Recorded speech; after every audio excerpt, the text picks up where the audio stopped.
What's going on, guys? And welcome back to another episode of Stereotherapy. I'm your host, Lisa, and this is episode 126. Today in the show, I was joined by Sam Lemus of Bleed the Gods. But Sam wears many hats. Not only Bleed the Gods, he also has Cross Island Connect. If you are someone that is looking to book shows, I want to make sure to lead you his way. Links below for that. I want to thank Sam so much for coming on my show because I'm someone that has been wanting to get heavier music on here because I think there's such a stigma in that and what heavy music is. It deserves to be talked about and platformed. I also want to thank Sam for his trust in having this conversation with me and his honesty. I think there's so many things in this conversation that so many of us will either have seen ourselves at one point or another in our lives, especially when we talk about grief. A little disclaimer in this conversation, we talk about the debut show for Bleed the Gods. That already happened. I wanted to leave it in because the excitement Sam had for the show, so that already happened, but I left it in, so just a little disclaimer. I don't want to take any more time, so here we go. Here is my conversation with Sam Lemus of Bleed the Gods.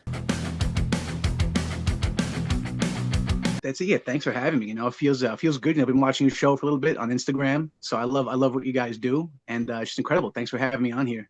Oh yeah, that's so cool. Like, when I got your message, that's what's so cool about this podcast is like if somebody shares it or I have someone on and then someone else sees it and it's like that power of like the share because like we're still an independent podcast. So for us, it's like getting it out there. I mean, you know, too, like getting anything out there these days, like it's basically you put it out there and you hope that somebody sees it. So that was really cool to have that. And after having Ryan on and getting your message, I was like, this is what's so cool about like doing the podcast. You can connect with people from all over. And yeah, I appreciate that because yeah, we post all the reels, everything, and just hope for the best. And so that's really cool. I'm also social media. You're competing with everybody else. It's like a full-time job, and you're trying to reap the benefits of it, right? For us, is connection. So you know, I do it to connect because I get to connect with people like you and your partner. And I get to connect with bands and other promoters and venues. So it's a good tool. We're not making millions of bucks off it, but we're doing what we love to do, right?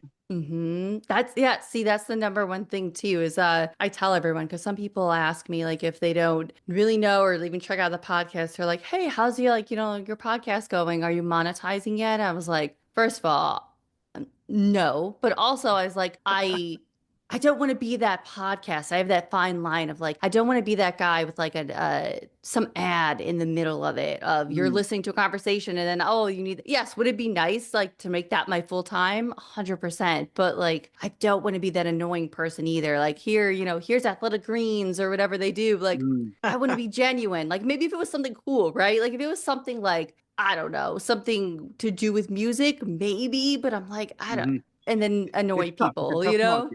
You know, very, very saturated market. And again, you really got to just, if you find a sponsor and you're lucky enough to get that, then good for you. But is that the reality for all of us? It's not.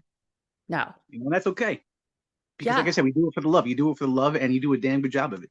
So I tip my hat to you and your partner.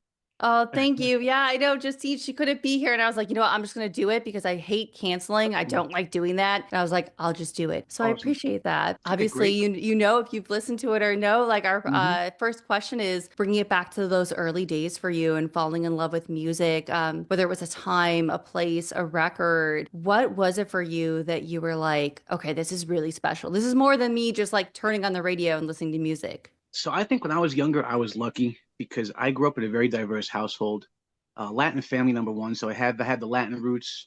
Yeah. My uncle, he was a very much a world traveler, and he brought back all sorts of instruments and music and introduced me to things at a young age. So I had a worldview from him. I kind of had like the 70s doo-wop and like the 80s from my mom. And then my brother, he's 9 years older. And I think the first time he ever played me anything heavy, it was Metallica. And I liked it. It was fast. It was different. And he wanted to jump around. So I'll never forget it. For my 5th birthday, he got me the Black Album on tape. It was my first heavy metal tape, CD, whatever it was, you know? Yeah. And I loved it. And that kind of progressed kind of fast into an introduction to Cannibal Corpse. And he says, listen, don't listen to the words. Do you like the music? Because, I mean, death metal and Cannibal Corpse especially is kind of crazy, you know? I love the music. And, you know, I loved all the rhythms. I loved what I was hearing. And from then, he introduced me to hardcore. And that changed my life when I got introduced to hardcore. My first hardcore band that I ever saw was Cypher, and I'm lucky enough to open up for them again next week. But seeing those guys and what they stood for, it meant more than music, and especially seeing it at a young age. I think I was 11 years old. I had just turned 11, Yeah. and my brother took me to this show, and it was in the singer's backyard in Long Beach, New York. I'll never forget this. It was a hot summer July night, and I saw all the other bands. And before Cypher goes on, my brother goes, "I want to introduce you to somebody," and it was the drummer, Danny Bobbis. And Danny came over. He was like, "Oh, this is your first show." He's talking to me, and he gave me my first free shirt, my first free sticker I've ever gotten from any band, Oh, and I wow. cherish that. So to me, seeing that before they even went on, I was already a fan. Just seeing that, like, wow, this guy is nice to me. Doesn't even know me. I'm a little kid. He treats me Right. like I'm the coolest person. And then seeing them perform, it blew my mind. Number one, because they didn't sound like anybody else I had heard before. Um, if you've ever listened to Cypher and you've heard the vocalist Mo, he adds kind of like a hip hop and political element into his words, Mm-hmm. into his lyrics.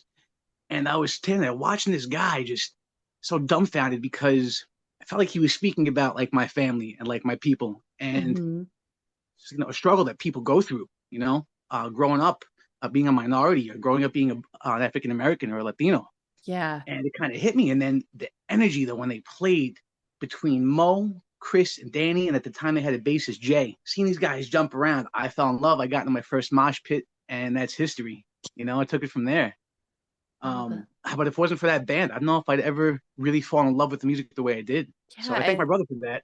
Right. Yeah. Right there. Like a lot of times we talk about like our siblings or parents, but that's so cool to have that connection not only with your brother, but then like at such a young age, right? Like 11, like you're saying, like I read one of the interviews you guys did and I was like 11 years old. Like that's Mm, your first backyard show you were taken to. And then from there, and then seeing like, I think about me at 11, like, yes, finding music, but was I going to like a backyard show? Was I doing any of that yet? No, I didn't do that until I was like, I don't know, like 16 or 17. So then now it's like, I think about myself at 11. It was like, but I have been in that. And then just think about what that forms your little brain. And then to mhm, now, and like you said, someone being nice to you and that is huge. Like my friends growing up, getting into music. And I always tell people, yes, I love the poppy stuff. I love the this, the mhm, that. But growing up in the middle of like a suburb of all suburbs in Illinois, about 30 minutes from Chicago. Now I'm in New Jersey, but like being in Illinois, the hardcore scene was huge there. And I was like, what mhm. is that? And it just scratched such like an itch in me of like my friends where I was like, what is this? It speaks to me. Because a lot of people like they hear about music that's heavier and they're like, this isn't for me. I don't know. This isn't for me. But I think there's It's such definitely a not for everybody. It's an acquired taste for sure. It's not right. for everybody. Right. And I'm like, You know, that's okay, but like, let's not discriminate against it too, because it's so special in the community. And I think when you can find a band or someone that's speaking to you, it's huge. Like, it still scratches that itch in me where, like, anytime I get like a heavier band, I'm like, yes, all right, great. Because I want to show people too that, like, if you're not into that, if you listen to it and listen to the words, and right? that's where you find it. Because to me, I mean, I'm sure you know too, like there's such a placement of words with music. Hmm. And there's always, especially in heavier music, there's a specific placement or whether it's their breakdown or how, people say, oh, it's the yelling, but I'm like, it's the emotions of the music. So for Right. me, it's like, if anyone's listening to and they're like, oh, this music isn't for me, just listen for those certain placements and you almost find like the beauty in hardcore. That's the way I feel. It's really a beautiful community, and the way that you broke that down, it's the truth. Because for a lot of people, when you first hear it, it comes off as aggressive. They're like, "Oh my God, this is the devil's music, right?" Like, I Hmm. don't even want to listen to it. It makes you want to blah blah blah. Yeah. But then when you break it down, you say, "Well, listen, a lot of these guys have a lot to say, and a lot of it has a lot of substance." You know, Hmm. it could have anything to do with emotions. It could have anything to do with love. It could have anything to do with social awareness. It could have anything to do with just being angry about something that you feel the need to speak about, right? And for us, I would say like hardcore vocalists or metal vocalists, this is our outlet. This is our way to do it because it's kind of like there's no other way people are going to listen to us, you know? Hmm. So we got to use our voice and might as well make it loud. Yeah. Yeah. And then there's something, I know some people too, they certain calming music, but for me, I don't know why it always gravitated towards, oh gosh, when I was younger and like my first like and I know some people have give or take on this band and like nobody kill me on it and say but like a band like Every Time I Die was huge for me as a Hmm. teenager. And I remember hearing that, and that was always my go-to of like, if I want to be calm, I'm gonna listen to this music. Hmm. And again, other people would be like, what? But I find a lot of people I talk to sometimes it is like they like the aggressive music is a calming, like just a calming force. And you wouldn't think that, but for some it is. And I said again, like I know it doesn't make sense, but there's something about it. So for me, yeah, that's bands like that still. I'm like, I hear it, and I'm like, okay, wait, what is that? Let me go Hmm. find that. There are some bands and certain forms of music, not even just hardcore metal, but something just kind of hits you in the soul, right? And I Yeah. don't know about you, but for me personally, like if something hits me, it sends electricity through all my hairs, and my hair starts to stand up, and I'm like, oh wow. And that could Hmm. be with, I mean, it's happened to me with Latin jazz. It's happened to me seeing this band called Future Islands. They do like electro pop. It's happened, of course, during the hardcore, but it takes something very special for that to kind of hit you. But once it hits me, I'm just like, wow, this is something really special, and I just kind of want to dig deeper after that, you know. Hmm. And usually, a lot of those artists do have a lot to say, Yeah. you know, and also use their platform to say, which I appreciate. Yeah. Oh, I appreciate that. Whenever I see a band use a platform, because again, people are going to say with the platforms, oh, people either don't want to speak or they want to speak. What about their platform? What about this? And I've always said I appreciate that. Almost makes me want to find if I see like on social media a band speaking up, especially in the times we're in nowadays, where it's like if Mm. I see anyone speaking up, that almost makes me more of a fan than then maybe I wouldn't have, maybe I didn't know their music before, but I'm like, okay, you're speaking up. You're using your platform to talk about things going on. I respect that. I respect that so much. It takes a lot of courage, you know, because you don't know how people are going to take to you, especially when you're on the stage, Yeah. and you kind of start to speak your mind. You're being vulnerable, right? And you're being Hmm. vulnerable in people that you don't know that don't know you. Yeah. And your biggest hope is to make a connection. Hmm. And I think in the hardcore community, the best thing about it is we're all pretty much a bunch of like-minded individuals. You know, we all kind of stand for the same community and like the rights. You know, Yeah. um, so I think it's good to hear bands, especially now, because some people are still afraid to speak their mind. If you can be the voice for the voiceless, that to me, even if you're in a local band, you're helping somebody have a voice. You know, Hmm. you don't have to be this giant metal band to help somebody. You can do your local shows and you can help somebody out without even knowing it. That's a beautiful part of it. If you can make that connection, that's what we all hope for, making that connection to maybe just open up your mind a little bit to something different, into something new, into a new way of thinking. And we're doing our job right, you know? Hmm. And kind of to bring it to that too. I mean, I have to talk to you because you're in Long Island, correct? Yeah. Yeah, I mean, that in itself, when we talk about our importance of our music scenes, Long Island has such a history, at least for someone like me, not being there ever. It was like, man, let me get there because New Jersey, like hearing about their basement shows and everything here. But Mm. either you were on the Long Island side, like, when I was in high school, it was either, okay, whether it's the Taking Back Sundays and all that Long Island or the Glass Jaws. Like for me, I was Hmm. a Glass Jaw was everything still like that history. I think for Wow. me, hearing about Long Island, it was like, they're so cool. Like there's that history. I would got to get to Long Island. That's where for you, like I would love to hear for someone that's actually was there and is there. How is the music scene? And like we're talking about community and everything. How has that played a role for you? The community is my favorite community. Otherwise, I didn't think I'd be doing what I'd be doing, especially booking Yeah. shows. It's a big reason why I do it is I want to make that connection. Like I said before, it's about building community and giving people a safe space to just be themselves and to let loose. Yeah. There's enough bullshit out there in the world.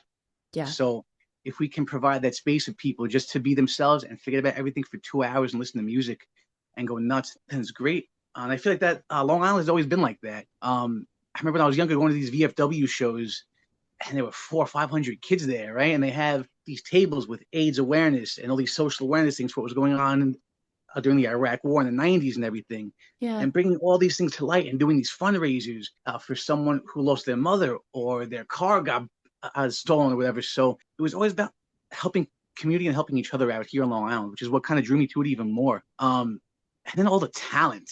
I mean, such a diverse array of talent across the whole island, from Suffolk County all the way to Brooklyn. Though I mean, I consider the whole thing Long Island, right? Hmm. But if we're talking Nassau County and Suffolk, there's so much talent in these two of these two counties that have always just been thriving. I feel like now it's thriving more than ever. You know, if we didn't have the '90s, I feel like you wouldn't have the foundation that we have now. That set the stage for everything. You had bands. You mentioned Glassjaw. Mm-hmm. We had Vision of Disorder. There was so many bands. I mean, that set a certain foundation.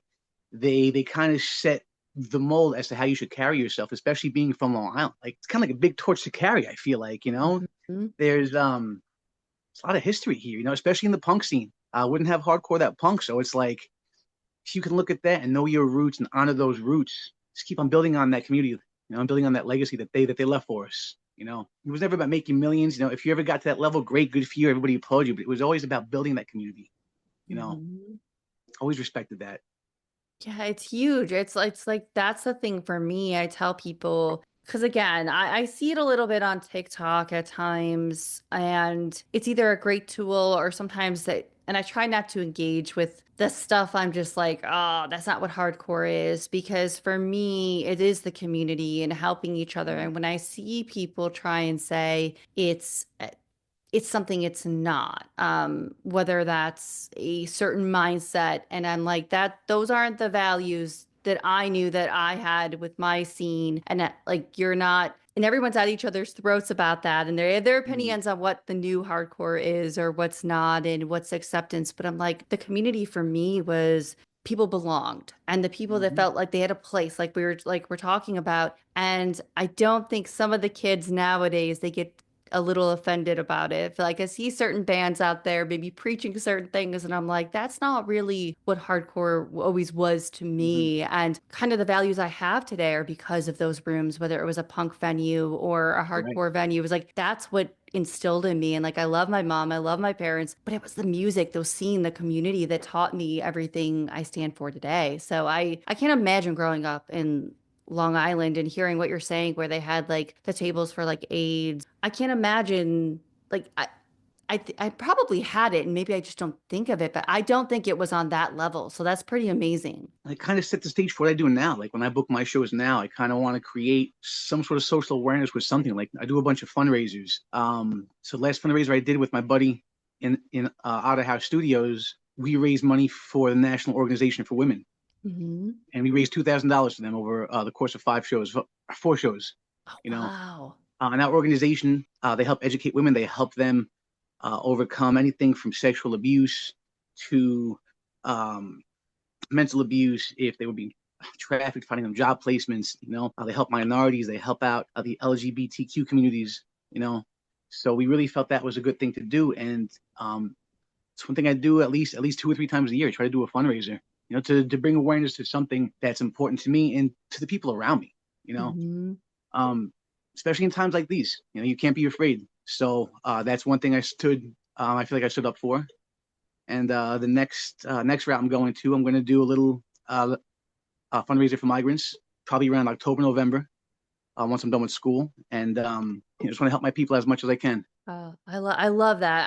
I'm glad that that's going to be on here where people hear like much like talking about with Ryan when we had him on, it was basically like what we can all do and what can you do and understand the plight of your community and the people. And I think it's just such a thing of whether it is a show, a fundraiser, or whatever it is, we can help people in our communities that need it. And it's not as you may think it's hard, and I'm sure there's so many things difficult in like planning shows and things like fundraisers, but if you just have an idea and you connect with people, you can make that difference. And I love everything like you're about right now. I'm like that's perfect for our show and perfect just to hear that there's people like you doing that and like walking the walk is it's so important. And I really appreciate that like so much, even like doing that for the women and everything going on right now again in the world. I know we want to sometimes people want to shut it off and maybe not think about it, but I think we should be thinking about it. We should be talking about it. There's a lot of stuff going on right now. So I love to hear that there's stuff being done, and even further inspires me to like what can I do? What can I do more? So again, I really appreciate that. Anything that anybody can do,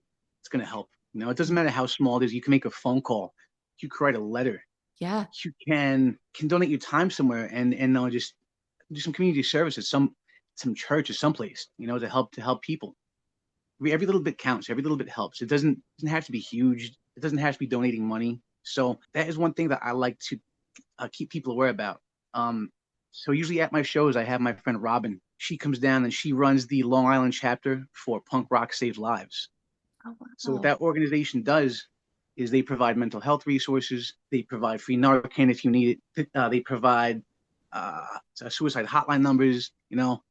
Tools and resources that people are afraid to go to, people are afraid to ask for. It's there because the reality of it is it's in our community. Whether you want to believe that or not, that's in our community. So if you can bring more awareness to it, then maybe you could help save somebody's life. Maybe you can donate some bone marrow and help save somebody who needs it. And stuff like that. That to me is hardcore. It's not just the music. It's what can you do to make your community better. And the music is just an extra thing for me. A, 1,000%. And that's what, like, yeah, that's why I try and tell people like the ideals. And I try to always explain to people with there's a reason I have a certain stance. And it always goes back to that, like going to my friends' shows and being involved in that. And I'd like to think if I didn't have that, would I still think the same way? And I'm like, probably, but it just is instilled. And I think I love to hear that. And obviously, too, like talking about your band. And I love that you sent music because, like, music and mental health and all that stuff we just talked about is part of your mental health. It's huge. And I love Mhm. that, like, punk rock saves lives. I love what they do. Everything they just Absolutely. fantastic. And I think it's so important. But obviously, like your single Bleed the Gods has been out for a while. It touches on mental health again of grief because grief is mental health too. And I think Mm-hmm. so many of us are just quick to say like, oh, I'm grieving, but not realizing the mental health umbrella and how it can be that domino effect into your mental health. And I think appreciate you sending the lyrics and getting to hear that song too. And again, much like we said, there's little moments in songs like that and placements that you hear that are just they really hit. And I encourage anyone listening, I'll have all the links to listen to the song. But for you, how did this song and writing it and now having it out help process the grief of your friend you lost? So I think if I didn't do this, I think I'd still be grieving pretty hard if I didn't do this. I feel like this was the last step I had to take. Yeah. When you lose someone close to you, I don't care if it's a family member, a friend, if it's a pet, if it's a coworker. When you're close to somebody and you have that connection, and you lose that unexpectedly, it's devastating. And you could feel like there are things that are left unsaid. You can feel guilty because you feel like you didn't do enough to help them, or that you could have done more. Um, so it kind of hits you in a different way. I know for me personally, it was a good 2 years before I really got over it and was able to like live with it and not break down without thinking about it or even like speaking about it. And within those 2 years, you don't realize what you're doing to yourself. But a lot of the things are self-destructive. You're drinking a lot, you're smoking a lot, you're not sleeping. Yeah. You're on edge. And I think writing this song and being able to perform it in the studio, it was a very cathartic process for me. I actually cried recording that song. And my guitarist, John, who records everything, he was like, "Oh man, do you want to keep these takes?" I said, "Absolutely." I said, "I want people to hear this. I want them to feel it." I said, "Because this is me." I said, "This is my emotion." I said, "They need to feel this." I said, Hmm. "Because other people don't know how to deal with their grief, you know?" So we did try a couple more takes. I think we tried two or three more takes. That first take where you felt my emotion, you heard it. It was like, no, this is it, you know? So it hurt to do that.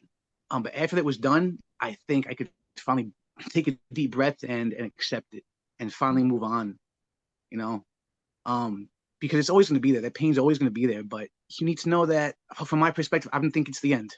Hmm. You know, I can go into a whole different topic, but I do feel like I will see him again and we will be reunited again. And I'm not talking about heaven. I just feel that death is not the end for this life. So Hmm. I'm confident in that. Yeah, that's and I've had a couple people on that have used music to channel grief because it's such a like you said, it never goes away. I talked, who was it? Pete of the band Palomino here in New Jersey, and he talked about his song he had, See You in My Dreams, and it was about the death of a friend. And I've had a couple people on that have done the same thing, and I had told them, grief doesn't go away, and there's still like my stepdad passed away in like 2012 2011, and I still go through that. I mean, his birthday is coming up, and it comes in waves. And I think finding Mhm. something, I wish maybe I had something like music. I mean, I had it to listen to, right? Not to write. I'm not much of a writer, but I just think of what a cathartic experience it was just to listen to music and get away from that and process that. But I don't think it allowed me to fully process that. I had to go other routes. So I can't imagine like even you saying that, like how it really helped and like you crying while doing it, like people are processing that with you as you're recording it in a different way, watching you go through that. So I appreciate your honesty in that, because grief is it's The it's a real thing. very real, difficult, The and real real thing. thing. We all will experience it at one point in another, and it's powerful. It's a really powerful thing, and I think what a way to have the way your band sounds in it being about grief, and it's such a really raw emotion, and then you have this aggressive, like, well, some people be like, oh, this is aggressive, but to someone maybe that isn't into that kind of music, this It is though. It aggressive is aggressive song, it's because like, it's angry. It's mm-hmm, me being angry. I am very angry in that song because I want that person back here. I want them back here, and I'll never yeah. have that again. So, um, because even during practice, it does make me angry. But once it's out, it's like, okay, let's do the next song now. Let's go. I'm ready. Mm-hmm. But it still comes out when you perform it because you're feeling it every time. Yeah. And I was gonna add, because like, yeah, there's a part of it where, especially in the way, like you say, like, I can't bring you back, where like there's again moments in songs where you hear and you're like, there's a placement here, there's a reason, there's a shift here. So now recording it, writing it, I know your debut show is coming up on the 18th. So what is that gonna be like for you to now perform this song and have those same cathartic experience, but also emotional experience performing it live? I expect it to be emotional for me personally. Yeah. Everything I do when it comes to music, it's my heart and my soul. And I feel like Yeah. especially being on that stage, you can be a voice for somebody else. Like I was saying before, somebody else is feeling that pain also, Yeah. and they don't know how to deal with that. And if I can help somebody with that, I did my job. You know, it excites me to be able to perform this in front of people for that reason because I know I'm not the only one that feels this way.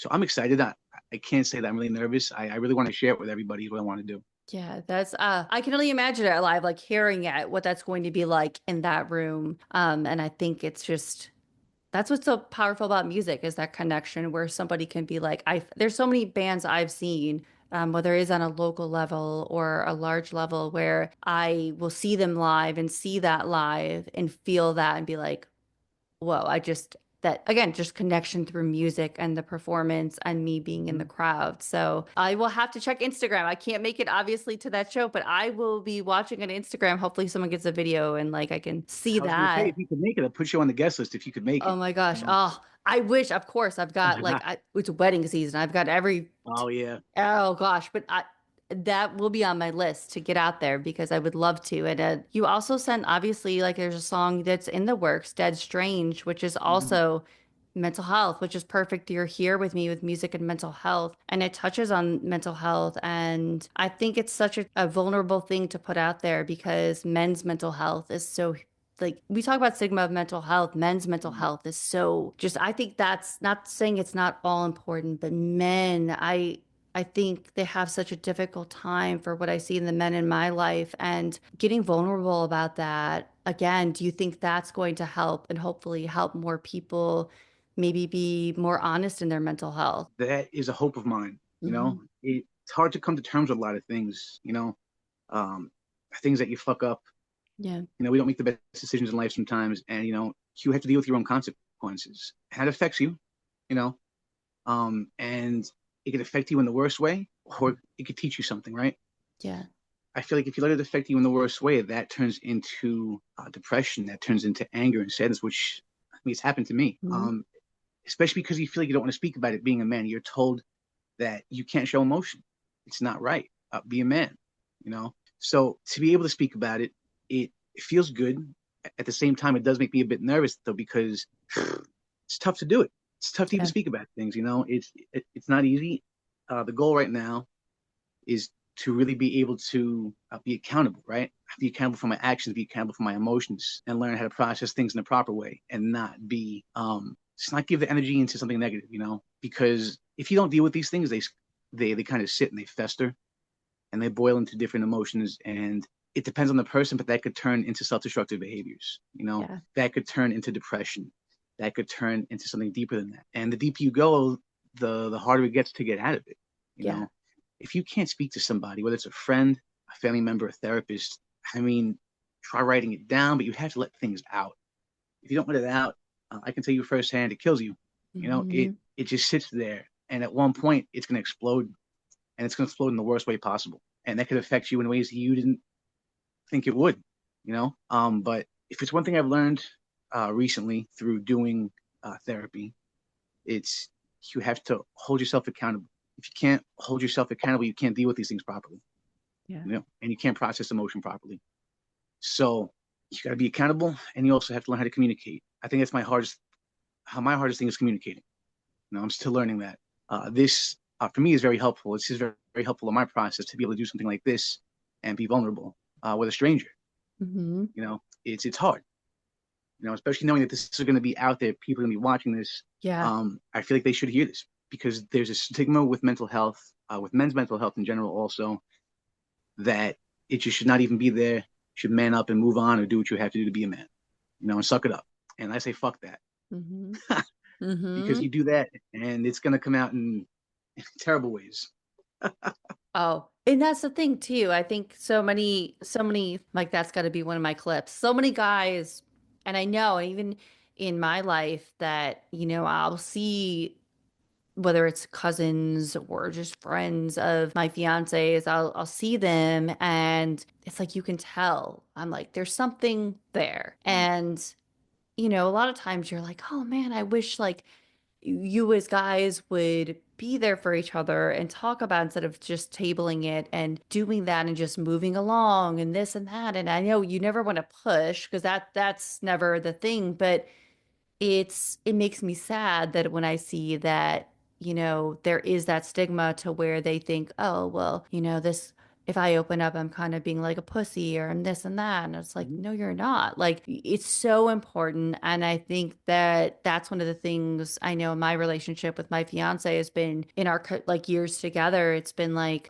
we talk about our emotions. You're having a good day. Like, let's get out. Let's focus on this. What's going on? Like, hey, today I'm at a 3. What are you? And like Mm-hmm. meeting in the middle because it's the communication. Because I was like, when I met him, it was like no emotions. No, we don't talk about that. We don't do that. No, we need to because it's like you said, it can fester into so many different things. And Mm-hmm. even when we look at things like addiction that people go through, starts with your mental health 9 times out of 10. I don't want to speak for Yeah. everybody, but a lot of times what you're going through there and, the social issues and society, like not having health care, there's your mental health, not having that. And I think Mm-hmm. people hearing what you said is going to help them be like, I hope at least to be maybe take a look at themselves like, hey, how do I take care of my mental health? And it's not easy. It's Hmm. one of the No. hardest things I've ever had to do, Hmm. to face yourself. Yeah. That's one of the hardest things I think. And Yeah. I still find it hard, Yeah. even going to therapy, it's like I hate it. I really fucking hate it. Yeah. But it's helping me grow in ways that I I was not aware of. And it's helping me be accountable for my actions and be accountable for myself. And it makes me want to help somebody else. So I'm just trying. And hopefully I keep on doing the right thing. Because it's hard. It's hard. Like I tell people all the time, even though I have music and mental health podcast, I'm like, I struggle. There are days where I wake up and I'm like, okay, I've got work and then I've got a podcast guest, but right now I'm really struggling. Like what do I do in my own self? Like I'm always real with people where there are days where it's like, I'll be honest too. There's some days I've canceled on guests because I'm like, I am not feeling it today and I need to take care of my mental health because if I don't take care of my Mm-hmm. mental health, everything else, whether it's my life or just it's not going to be good. Correct. And I think it's a never ending thing. Like none of us have it figured out. Even if you think on like social media, you see someone, you don't know what they're going through or even that, like you saying, like, about therapy. There's so many people that have different opinions on therapy.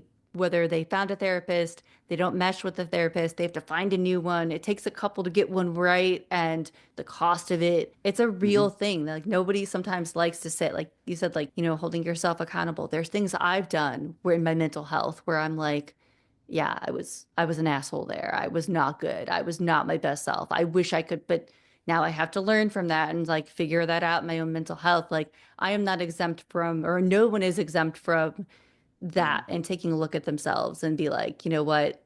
I have to hold myself accountable here. It's so important for anyone to understand that in mental health, and also give yourself grace while you're holding accountable. Give yourself grace because Right. it And the one it's thing I think yeah. people need to remember also with this is that we're all human, Yeah.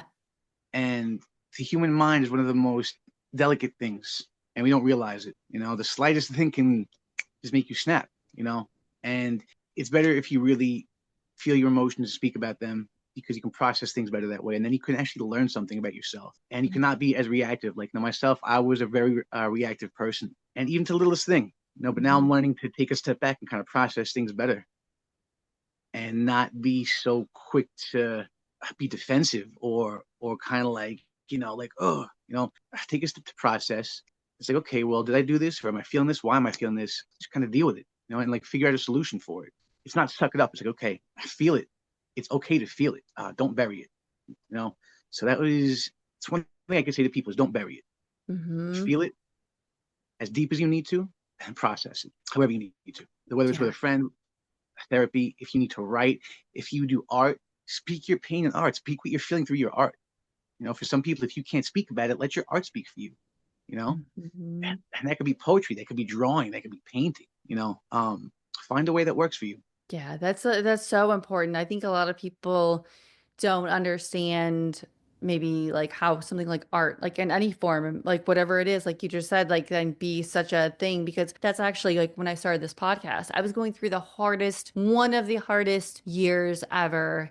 And I'd always gone back and forth. Am I going to do this or not? Do I want to do this? Oh, I miss being involved with music and doing that. And there were days where I didn't leave my couch. And it was a shift of, look how easy it is now to make a podcast. Everybody has one. I get it. I Mm-hmm. know like some people have a love hater with them, but I was like, okay, like I can do that. I can, and before I had this microphone and this setup, it was as easy as some $30 mic stacked on books. And that was Right. my everything. And okay, I can record on Zoom. I can do that and figure that out. And I think finding that and channeling my mental health into something creative like that was a complete just game changer. It gave me purpose. It gave me, okay, and let me handle this. Let me channel my mental health. And much like you're helping people, that's how I felt like, okay, I can give a safe space to people, music and mental health.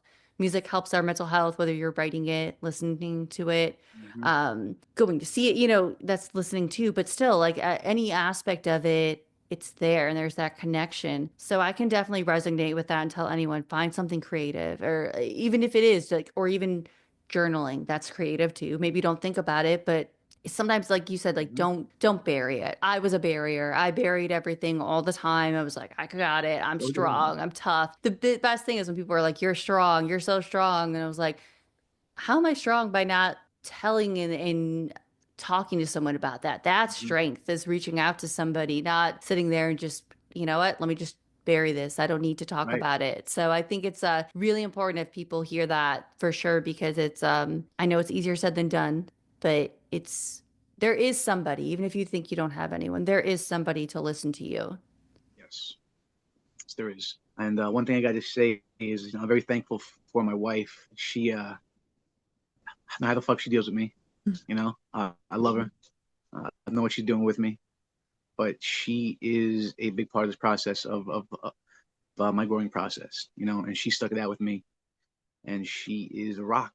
You know, and this is me learning how to be human. Yeah. And express myself the way that a person should express themselves. And not feel afraid about it. So I thank her for being patient with me, and for supporting me all this time. I love that because that's just so true. That's so true. Our partners, and that's part of our mental health, right? And having Mm-hmm. that support. So I love that you brought that up, because that's I think we all I always credit, I'm number one in like with my fiance. I'm the same way where I'm like, yeah, I talk about my mental health strides and what I'm doing and how I'm being better with my mental health, but I wouldn't have that without him. Like he's the piece of the puzzle, much like your wife is the piece of your puzzle. And I love that. That's why I tell anyone, hold those people close because they help so much. And that's why I really appreciate in your music you being so vulnerable too, because it just is that, like you were saying, like you're helping so many people and you're going to be helping so many people in any songs you do. But I know obviously we have these two songs and Dead Strange is on the way and there's an EP in the works. So for you, do you feel like there's more what you can talk about? I don't know. But is there more of those kind of themes and this way of getting your mental health and using these songs as a catharsis? Absolutely. So the songs I have written, they're very personal. They're all real life experiences, and I feel it's important to write about that because it's things that everybody goes through, and it's a lot of things that people don't know how to process. Um, so I feel like it also lets people know that they aren't alone because, like I said, I had a tendency when I was younger, especially when I was younger, to be self-destructive, in different ways. So, if I can help you kind of get away from that situation, because I know what that dark area of life is like, I would love to get you away from that as much as possible. And if that's through music, if that's through a conversation, I love that. So a lot of my lyrics kind of have to do with that. They have to do with social awareness. I'm Latino, so right now I'm seeing a lot of shit that I'm not liking. Yeah. And I've always seen it since I was a kid, and it's just coming out through my music, expressing myself. I sing in Spanish in a few of the songs, so I'm bringing in some of my culture into it because I'm proud of it. You know, Hmm. and that's one thing I want to showcase as well because some people are afraid to showcase that. I'm not. I Yeah. feel like you should be proud of who you are, no matter where you come from. You should hold a sense of pride for it. And um, people are afraid to do that as well. So if I could help somebody feel strong about that, I'm doing the right thing. I also sing about bullshit too. Like I have one song that sings about horror, just my love Hmm. of horror. So I mean, I have a little thing where I go off. I don't know if I can use that one because I don't know if it'll go well for this EP, but I do sing about bullshit sometimes too. Hmm. you know, But oh, I love that. So like a love for horror. So what would be your favorite horror movie? What are we talking about? Halloween 1978. There we go. Okay. That They movie when I was younger scared the crap out of me because yeah. it was the most realist thing that could happen. Like I saw Chucky, I saw Freddy Krueger. Okay, that was bullshit. Right. Holy shit, a real person coming after you. Okay, Yes. that scared me as a kid because I'm like, this could happen right next door with my babysitter. I'm like, oh my god, Yeah. scared the crap out of me as a kid, and that always stuck with me. So then it was that one, and then second favorite is Texas Chainsaw Massacre. Hmm. Just the most horrendous things happen to those people, Oh. and I think the best part about that movie that scared me is they never showed it. Hmm. That's what scared me as a kid because I had the craziest imagination as a kid, and I watched that movie at 1 o'clock in the morning by myself like an idiot, Oh. scared shitless. Oh. Yeah, that's when I'll find myself. Sometimes I'll watch Oh, scary movies and I'll do it at night. And then I'm always mm-hmm. like running up the stairs still. And my fiance's like, why do you watch that? And because I'm just like watching it. Like I enjoy the genre. There's things like some things where I'm like, oh, I can't do. Like I'm one of those people. I can't do like when it comes to oh gosh, I can't even think of the word right now. Why am I not? Like the paranormal, like the type of like any exorcisms, anything like that Okay. that scares the crap out of me where Mm-hmm. I'm like, I believe, I know some people say, Mm-hmm. I want nothing to do with that. Anything real, like even like you said, like, Chucky, that's not real. This and that, that's not real. Or like the movie, like most recently, like Strangers. That to me scared me because I'm like, somebody could literally come to my house and ring my doorbell and ask if I'm home. And I'm like, in this, Yeah. no, that scares the crap out of me. But like anything else, it's like, oh, whatever, who cares? Like, Everything else seems like it's fun, but um, the real horror that's kind of like what resonates with me because I mean the world that we live in, these are things that happen in real life. yeah. So that's why it scares me more than anything else. Everything else to me is kind of fun. Like all these Hmm. over the top gore fest is fun, but if you get into something kind of realistic, I'll sit there with my wife and I'll be like this, like, oh my God. Because Hmm. I'm thinking of real life. My kid, I read about this in the news one time, um, like she actually, she's a big fan of these serial killer documentaries and all these murder podcasts. So she's got me Yeah. watching these things. And we're watching these things on TV. I'm sitting on the edge of my couch. I'm like, oh my God. Like, Yeah. lock the door. Like, Yeah. holy shit, Uh, That stuff scares the crap out of me. Oh, right. And it is. And I almost feel like nowadays too, we're living in that horror movie. Like every day Mm, when you turn on something and then things going on in our communities, and it's like that's why like sometimes it's good to have an outlet, whether it's music or the horror movies or something you can channel what you're going through. Because we talk about mental mm, health, what's going on in the world today, that's mental health city. Like every mm. day I wake up and I'm like trying, and I'm just so empathetic and just like I'm drained as a person and it's not even happening to Very me. draining. I can sit here on here and say, hey, this is really awful. I don't like what's going on in the world today. Mm-hmm. But I have that privilege right now to do that. I know that, Yes, you do. there are parts of that. And I think it's important to acknowledge that. And there's nothing wrong with anyone like myself acknowledging, like, yes, I'm in a privileged spot right now.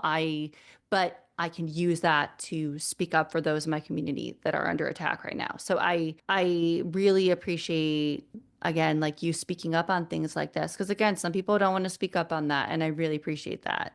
Like I have to, especially being in hardcore. Hmm. Um, Hardcore is based in punk. Punk is rebellion. You Yeah. know, and if you're gonna rebel, I think now's as good a time as ever to rebel and fight the system. Hmm. Um, it just comes down to being a good human. I feel like, and a lot of people are afraid. If you can help them not be afraid with your voice, then you're doing something right. Something as small as that, whether it's this podcast or a local show, you're helping somebody. You can help set that spark for somebody else. Hmm. That's always my goal. I like again, I'm like, oh, this was like the perfect guest to have on here. And speaking, Justine's gonna be all like, oh man, I wasn't on this one. Like, because I think it's anytime, like you do get some people that do want to shy away from it or are not as open to talk about it or touch on it. And it's like, this is real life and we have to be there for each other. And again, it all goes back to like hardcore again, that community and that building, which is why, again, I don't want to seem like that old head at these young kids sometimes say, well, I saw this comment yesterday and I wanted to like, it was all like, how hardcore is the new conservative. Hardcore is the new, this is what it is, and this is what we do. And I'm like, it, okay, like I don't know who you're listening to or what your community is, and I'm not here to school you, but no, that is not what it is. It's never been that way. And I don't know That's it. who we need to talk to, but no, that is not it. We need to make sure everybody is okay. And I think that's what's so important to like tell people, even if they're not into hardcore, the beauty of it is like we were saying, like the community. That's what's so just Mm-hmm. beautiful about it. And why I think it's so important to showcase your music and your band and hopefully pull more people to you. That is my goal. Thank you. I hope so. I mean, that would mean the world to be able to have conversations with people and make connections like this Yeah. because uh, it's just a very important thing to have. You know, Especially when people feel like they don't have an outlet. Um, you have an outlet here. And I think again, if there's someone listening to you don't think you have that outlet, there is always that outlet. And I mean, again, like I'm gonna link everything and all that. And before I let you go, because this has just been so great. Like I'm like, oh my gosh, how many clips do I have? How many this do I? There's like so much. Just this is just everything our podcast is. I know obviously the show on the 18th. I'm trying to think when this will come out. I don't know if it'll be out by then, but I will promote the show. I will get it out there for anyone around here. But Thank you. and we have the EP on the way. We've got Dead Strange will be out before we know it. So yes, the Um, first thing we're doing actually, just to kind of clarify that, we're doing a yeah. 4-song split Oh with wow. rule of thumb. So before our Okay. EP, we're dropping Dead Strange and Bleed the Gods in a 4-song split. We're actually getting the artwork done right now. Oh cool. So as soon as we're done with Dead Strange, I think Rule of Thumb is just doing their vocals now. We're looking to have that come out probably around the end of September. So our EP should be done by December, but we're just dropping that before then. So Awesome. All right, so yeah, inside very track. excited about Anyone that. listening, that's awesome. Okay, like Yeah. oh, that's yeah. So that's even so that's right around the corner too. And Mm-hmm. Shout out to obviously, Rule of Thumb. right. Oh, right. I gotta look this. I gotta look. I don't know rule of thumb. I gotta look rule of thumb and like Mm-hmm. listen in that. And I think before like you go to, you can like plug as well as that, but like Cross Island Connect if you want to talk a little bit about what you do there. Yeah, so I run Cross Island Connect, and I book shows across the boroughs and Long Island. I do punk, hardcore, alt rock, and I like to showcase bands from each borough. I like to showcase a lot of femme-fronted bands, and a lot of I like to showcase a lot of diverse bands. You know, there's so much talent out there, and if you ever want to book a show, I say contact me after October because my books are closed right now because I'm going to school. After October, I'm good to go again. Oh, But I love doing what I do. It keeps me involved. I get to see a whole bunch of awesome shows, you know, yeah. a bunch of awesome bands. And I gotta say one thing about the young scene in New York, specifically, I think um, these kids, man, they're super talented, and they're bringing this sound back that I grew up and loved, and I'm proud to see it happen in New York. And I mean, like, no, New Jersey's flourishing, but New York right now, I think, is on the come up the way New Jersey did. All these young kids, they really have something special. So I'm proud to be a part of this. I'm proud to be able to book some of these bands, and hopefully we can book some more of you. That's awesome. I love to hear that because that's what always worries me. Some of the shows I go to, I'll go on like a Saturday and I'll go see someone. I always like to see people that are on the podcast. So obviously, like you guys are on the Mm-hmm. list now, but I go and I'll go and it'll be again, it's a decent draw, but I'm always like, what is going on with these young kids? I get it. I was in Asbury Park. I get maybe there was a bigger show, but I'm almost like, oh, yeah, when I was younger, like that was the place to be, whether it was the churches, the VFWs, those halls. You would go to Mm-hmm. those on a Saturday night, or you go to the church, they'd write the little like design, like the X or whatever on your hand. You bring a can of Right. soup, you do all that. Why I was like hoping that more kids instead of just going to these bigger shows and things like that, that they're getting involved in their scenes. And I was almost nervous because with some of the shows I've been to, there's been like, I mean, 50 is still good. Like I'm not gonna, but I was like, where is everybody? Like, please tell me. So I love to hear that there are people, like you're saying, that are going out there and there's a scene forming instead of like me thinking, maybe we're in trouble, right? Like, because everyone's focused on just the big acts. Like, we got to protect the, I mean, that's the thing. It's the second time I've heard that actually today that the scene's in trouble, yeah. and I can tell you firsthand it's not. Oh, You know, that's awesome. there's always going to be little hiccups here and there, but Right. there's so much talent out there, and these kids are really supporting each other, and they're really doing it for the love of the music, which is the best thing. You know, so like I said, shout out to these young kids. Just hit me up, man. Let's book some shows in October.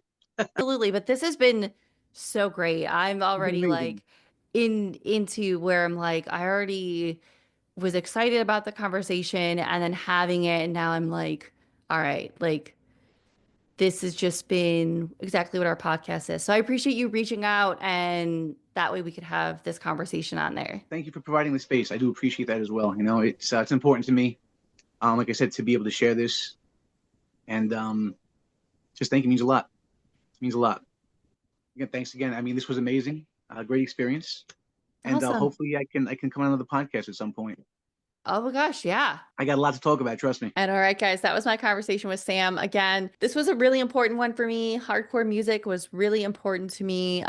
It is where I got my start in the local music scene back in Illinois. Hardcore music, the community, as we talked about in this one, is so important. So I love the opportunity to be able to talk to Sam and showcase his band. All links below to check out Sam, not only Cross Island Connect, Bleed the Gods. We got to get ready because Dead Strange is going to be here before we know it, as we talked about, as well as the EP. So again, all links below. Please support Sam. He's a wonderful human, and I would love to send people his way. As for our show, we will be back next week with another conversation. Again, we're going to be doing Wednesdays. I had a family emergency. I had to take a break from this, do that. And then I didn't want to rush out this episode, so we pushed it to Wednesday instead of Tuesday. Just to keep up with it, we're going to do another Wednesday one. So if Tuesday comes and you're like, where's the episode? It's coming on Wednesday. We should get back on schedule. I appreciate anyone that reached out to me and also anyone that understood that was a guest. I appreciate you. Also, if you would like to support our independent pod, all you have to do is leave a positive rating or review, as well as a follow and subscribe to the show. It would mean so much to us, and it truly helps us out more than you know. All right, guys, I'll see you next time. Bye, guys.